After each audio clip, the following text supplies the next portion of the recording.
challenges or difficulties?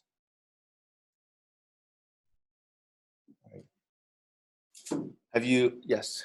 Yeah, I'm just trying to login page. But since they have they say the Android Android says that the site has been it's been full. I can't. Oh, you mean the emulator? The site you're talking about the disk, right? It's not a disk, but it's like something inside the Android Studio. So like the site has been exceeded, so can't. So which kind of login are you doing? I'm doing the Firebase. Firebase login. Okay. Let's see. We should be able to show the example maybe next time. Okay. I've done that a couple of times. Are you using the Firebase authentication? Oh yeah. Okay. Are you doing just the email password, the simplest one? Okay. I have one example. I made it work. I'll maybe send it to you. See if that works. Okay. But yeah, so for all the login stuff, you want to do it, maybe use a Firebase. It has a dedicated service called Firebase Authentication for you to do the login and sign up. All right. So as a quick review, okay, this is what we did last time. You remember? Here's the app. Okay, we're talking about how do you do the network communication, because you can't really generate all the data locally. You need to talk to backend most of the time. So that's one typical and the most straightforward way to talk to backend, which is to use HTTP requests. So if you click on a button, let's review it, and then it's going to send the request to Google, and then you're going to get this distance travel time from what we did here, from Kapali to San Jose, right? Sorry, where was the location? Yeah, it's from San Jose. So right now it takes 6 hours and then 366 miles. But a couple of technical things we try to highlight here. The implementation is very simple. Okay, so you have a button here, you click, and then it's going to go to call this method called get travel status. Now that's a method that does the whole thing. Okay, so we were using this HTTP library from Dart. Okay, so in order to do that, you need to add this dependency right here. This is the dependency. Make sure you get the package. Once you have it, then you can call this http.get with actual URL from here. That's going to send the request. And now I showed you a different example. You can actually send this request from browser. Okay, just to show you one more time. So if you go here, go to the browser, it will give you the same result. Okay, but we're just calling it from Flutter using Dart. But I particularly explained that this get method, okay, if you look at the definition, it's going to give you this return, which is wrapped by this thing called a future. All right. So whenever you see this, you should know that this method is something called asynchronized. Okay. So when you're calling get, the code or executing engine or Dart compiler, whatever you call it, is not going to wait on this one, even though this one will take some time. Because Google server is really fast, takes about half second from what we saw last time. But it still takes some time. We don't want to wait on that request. We are just going to trigger that request, let it go. But whenever the response is returned, then we will use the return to process. So this kind of maximum is called asynchronous communication.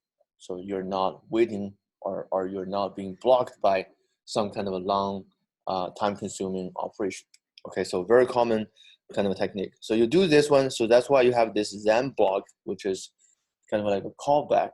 So if your request was successfully responded, then we're going to go to this block and then to process this. And we also have another block to catch errors. So if the request was not handled correctly, if something went wrong, then we want to go here to give you this error message. But both these blocks won't be executed until the response was returned, until the request was handled. All right. So if it was handled, then we can get the actual response from the response.body, and then we can decode the JSON format because we already know this is JSON. And then you can automatically put it into this object. This is actually a map. So you can grab the key value pairs. That's how we can get the actual distance value from here and also the duration from this attribute. And also we told you that once you put this one into the set state. So both these variables are defined in this state class right here. And then those variables have been used in this texts. So whenever you set a state, so this UI will be notified. So they know something got changed. So they're going to refresh the view. So that's how this thing work together. Okay. And it's actually really, really simple. If you haven't done something else, especially in Android, you need to write a lot more code. For example, you need to do more for this asynchronous method from the callback. And also you need to use kind of JSON library to do the mapping. And most likely you need to define a class to do the mapping. But now you can still do that. If you look at some of the tutorial, they may tell you, okay, you can define a class to define all the attributes. My opinion is if you don't really operate the data a lot, I think just getting this into a map and then just use these names to grab the value, I think that's the easiest way to do, fastest way to do. You don't need to bother to create all the classes and then do the mapping. And then finally, this UI updates is really simple. So further, the more you use it, especially if you've done something else, you will find out it's a lot of improvement you have done. All right. So let me show you one more example using HTTP. Okay, so I'm gonna switch to another one we used before. Okay, so Flickr. Okay, the photo application. So this one, I don't think it's that popular anymore. It used to be popular service. Okay, just to share photos. And obviously they made a lot of changes recently to just do this kind of a social type of style. Okay. But Flickr actually gave you a lot of APIs for you to use. For you, for example, get the photos and then to operate some of the photos. Okay, so I'm going to show you some of those. They also have the HTTP API. So if you go to Flickr API, all right, and then you can find out this page right here, and then they will tell you a lot of things you can do. You can do authentication. You can do a lot of galleries, collections, groups. Let me just show you one quick example. There is photos. Okay, let me get photos. And then you can get something called get recent. Okay, this is the one I was playing around with. Pretty easy to use. Okay, so there have very detailed documentation. You can pass your API key. You can have some of these parameters. The parameters allows you to get to do different things. Later we'll show you some of those. For example, you get a URL. You can also control how many images you want to request each time. By default, it's 100, and you can do more. Or you can do certain pages. Okay, so this is a return. Okay, so if you are familiar with this kind of format, this return is called XML. Okay, so this is the very old kind of format people use to store data. So XML back in 2000, around 2000, that was a very, very big thing. Around that period of time, I don't know exactly the year, but around 2000, I think IBM created this one. And then they were pushing very hard. And if you look at a lot of those articles and books at the time, I remember there were a lot of books talking about XML, how powerful it is. But today when you look at this, it's just a kind of a format data. At that time, it was definitely very significant because at that time, everyone started doing the internet communication, and then they were all facing how do we actually save all the data. Now this one gave a very nice format to put the data together, to specify the attributes, the meaning, everything, the structure. We can also do the list like this. Okay, until around 2010, most people switch to JSON because this whole tag syntax is not very clean and very hard to maintain, and also it doesn't efficient in terms of the saving the space. So JSON is more popular, and because of that, and then let's actually play around with this API. So I'm gonna go here, they have an Explorer for you to try. So these are parameters you need to pass, and then the API key, that's the most important one, is required because you need to apply a developer account. It's for free, okay, I already did one. So there is a key I can use.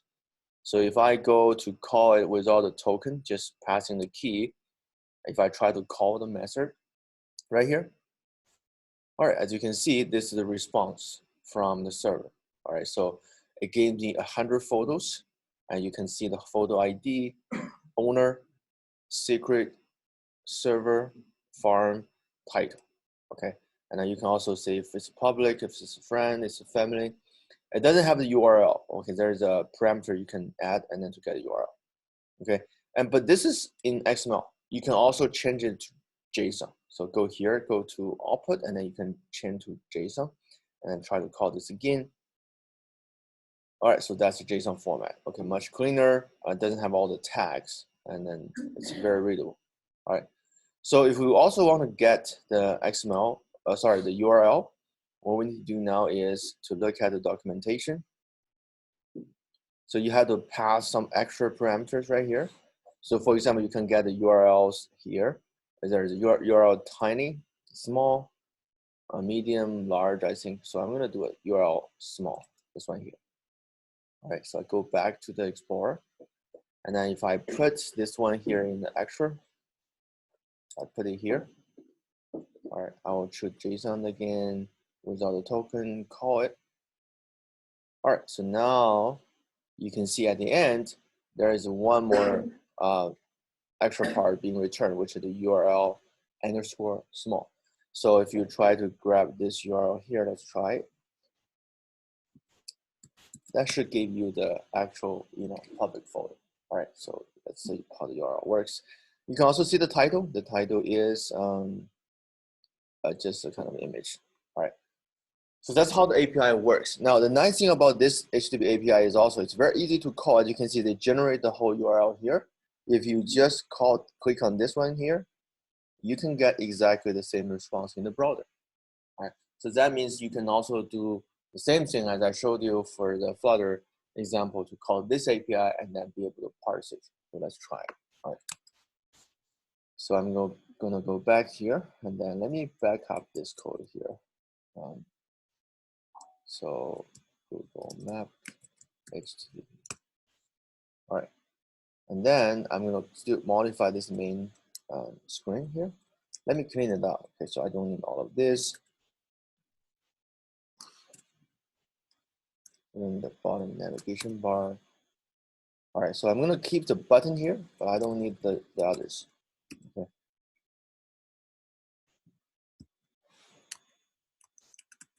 All right, so that's the new app screen here. I'm gonna just click on the button here to load all the images, and then we'll try to show them into some kind of layout. All right, so right here, I'm gonna change this one into load images, and then we'll call the method. I will just change the method name. Rather than get travel status, get recent photos. All right, so that's called Refactor. All right, so same kind of a style. Okay, I'm gonna start with HTTP request, but this time it's gonna be the whole URL right here. Okay, so I'm gonna use this one. This one always gonna return me the latest 100 photos from Flickr server. So HTTP.get, and the same kind of return style. Okay, so you got this then block and also category block. The only thing I need to change is right here. Okay, so let me delete this part first. Let's first, to see if we can get actual response. So if I print response body, all right, refresh the code, come back here. So I'm going to click on this button here, load images. All right, so as you can see, it actually responds with all this JSON body, just like the same thing as you saw in the browser. All right, so it's very convenient. Okay, HTTP is public. You also pass the key here inside this API key here.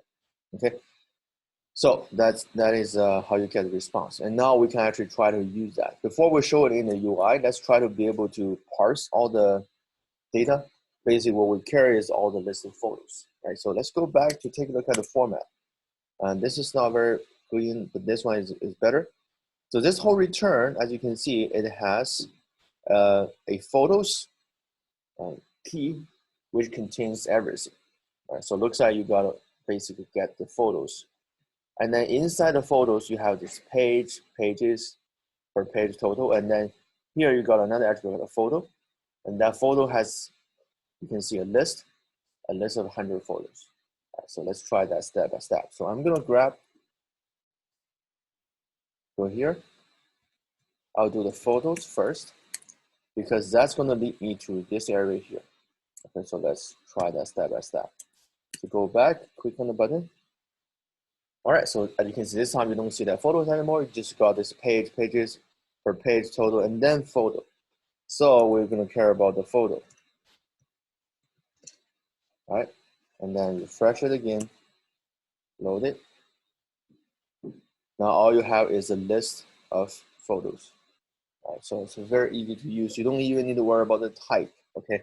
So if you look at some of the documentation, they actually use something called dynamic, which is basically the Flutter or Dart's way to ignore the type. Okay? Very easy to use.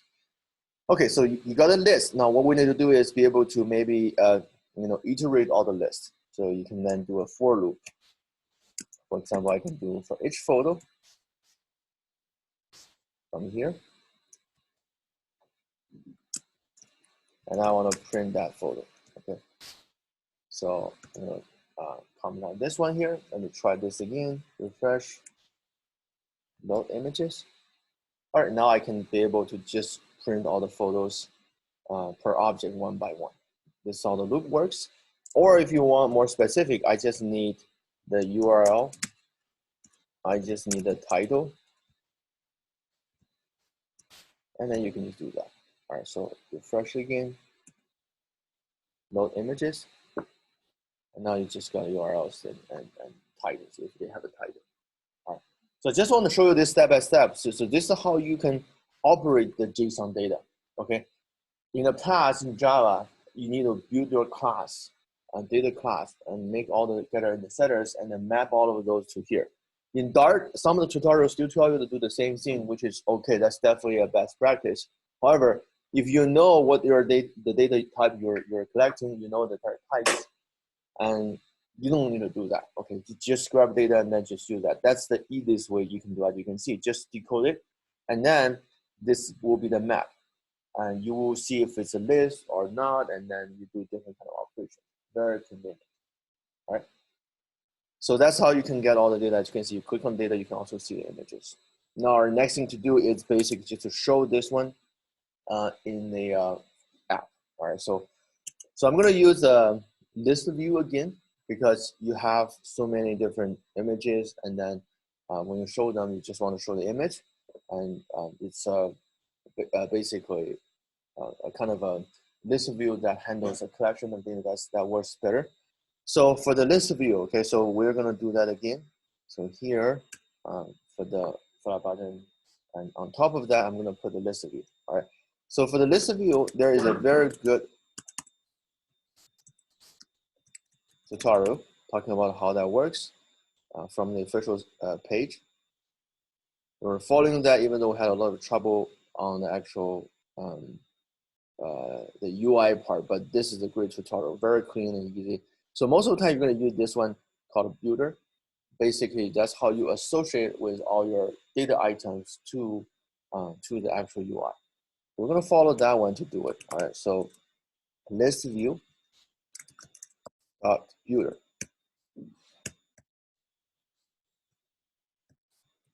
All right, so you got to provide this item builder.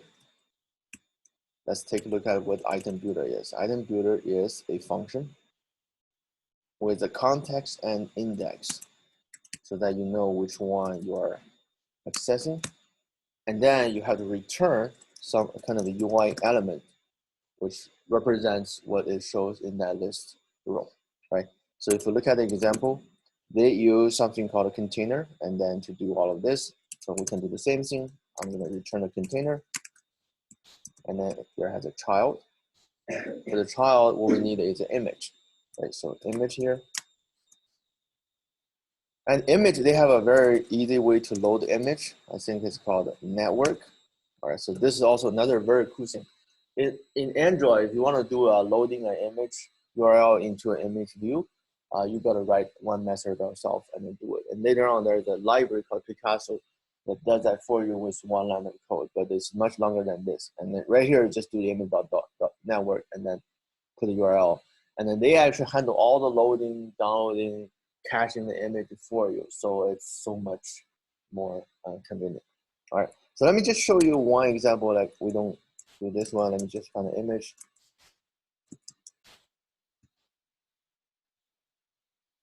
So let's get a smaller one.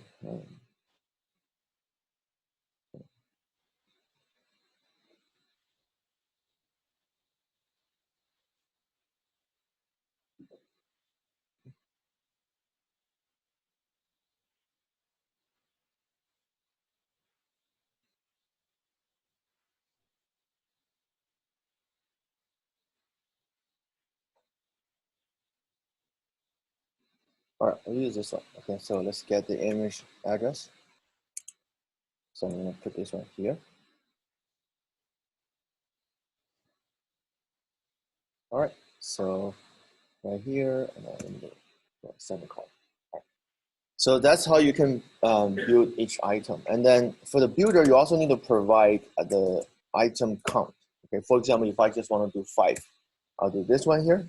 Let's see if the image view works. Okay, and it doesn't. I think it's still complaining about the whole size issue. Okay, so I think one easy thing to do just to wrap it with expanded to make it really large. So I can do that one here. To make the list view wrap with expanded. Refresh it again. Go back. All right, now you got a list view. Every row is the same. It's just a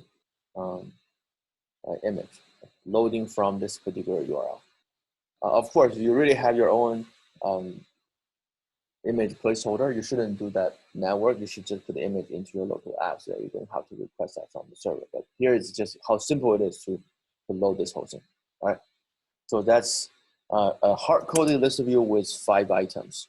All right, so very easy to do. Now, you want to connect with your photos. And if you understand how the whole UI works, very easy. Because here we already have the list.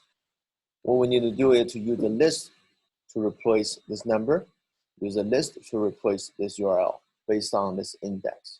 So it's really easy to do. All right. So all we need to do is let's define another state. Okay, so let's just define all this. Let me clean up here to make the code really readable. No, we don't need all of this.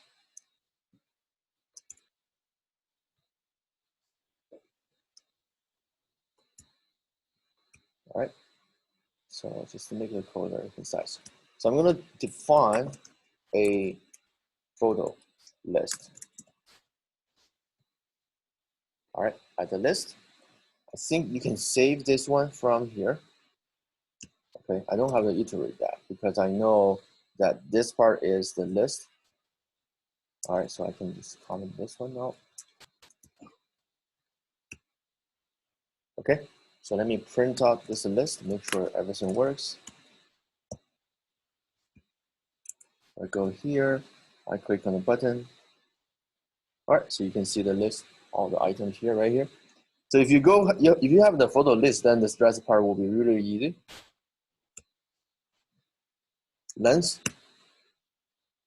All right, so then you don't have to hard code it. And then this part here also, you don't need to do this hard-coded one because you can get that from the list. So from the list, this item, this one here, tells you which one you're looking at. And then from there, you do URL underscore small.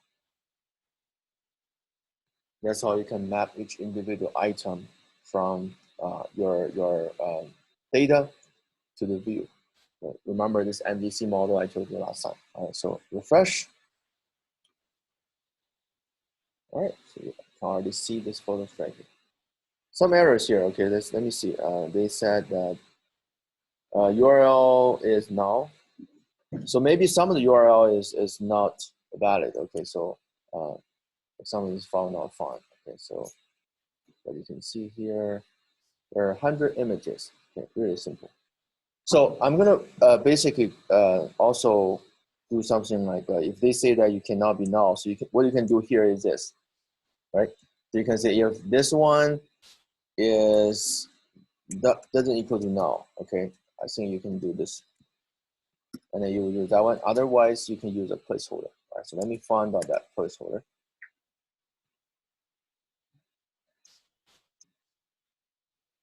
All right, so this is the same as Java. You can still do this conditional operating. So refresh.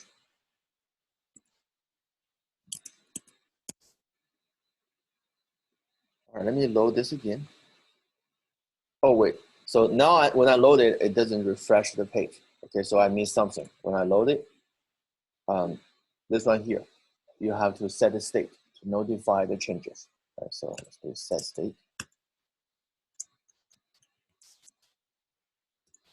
Refresh. All right, so let's try this again. Let's go back to the top. Okay.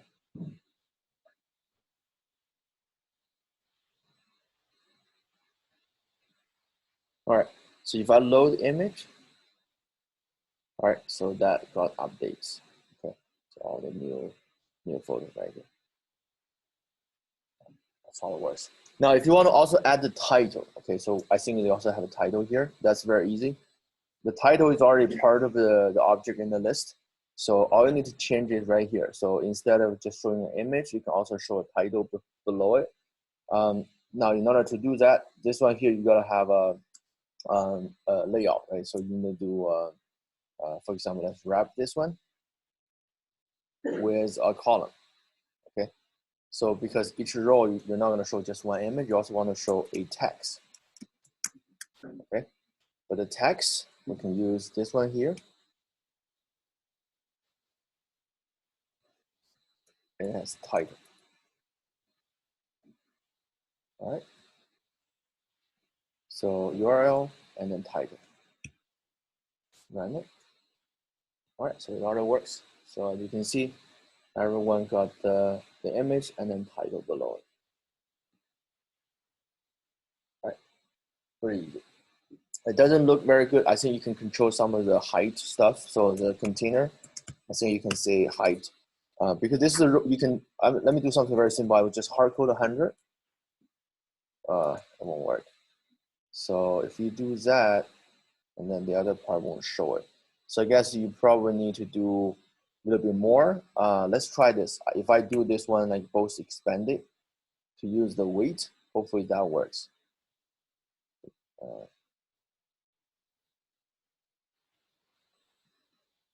So if I do this one as expanded,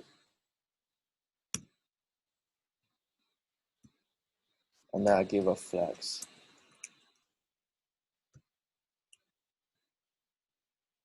All right, and then maybe this one, let me give some extra space. The next one also will be expanded.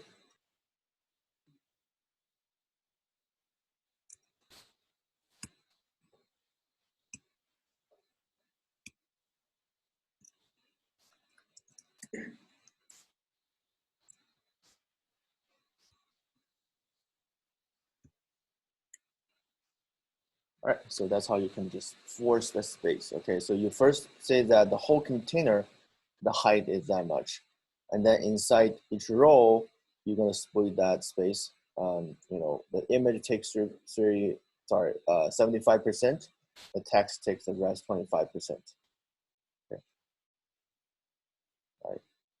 With the container, I think you can also add some of the margin stuff, right? So for example, if you want a margin to the top, margin.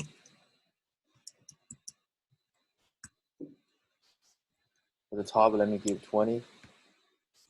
So you will see that here it has more spaces. And same thing here, if this one is null or empty,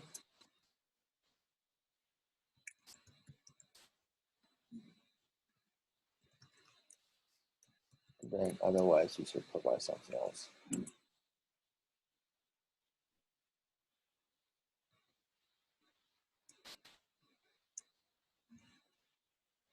Let's see, you use the same kind of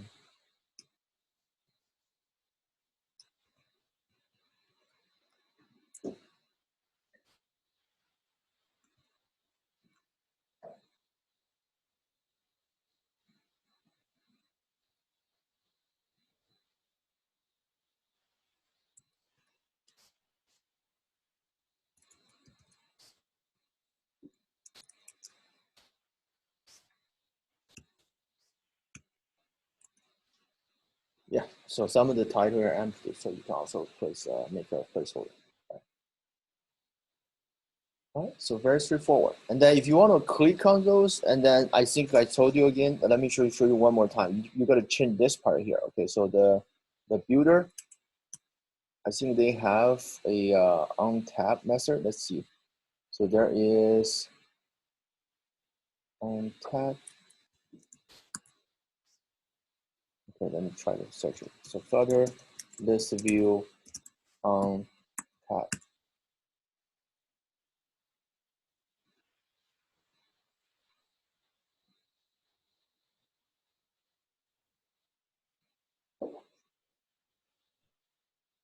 It's called a list tile. Okay, so let's try this one. So this is tile. Yeah. So I'm gonna wrap this whole thing with container. This part here. Wrap this with a list tile. Okay.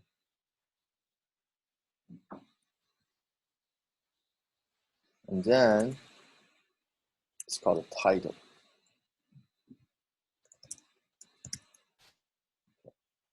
So this doesn't change anything, but now you can have a method called onTap. So for example, if you do here,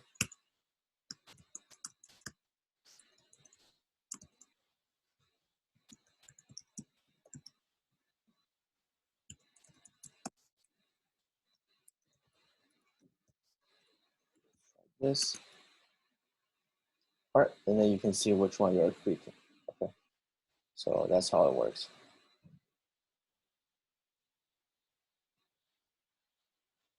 All right, and then you can do anything else you want, and you open another photo, open another screen, all of those. Right.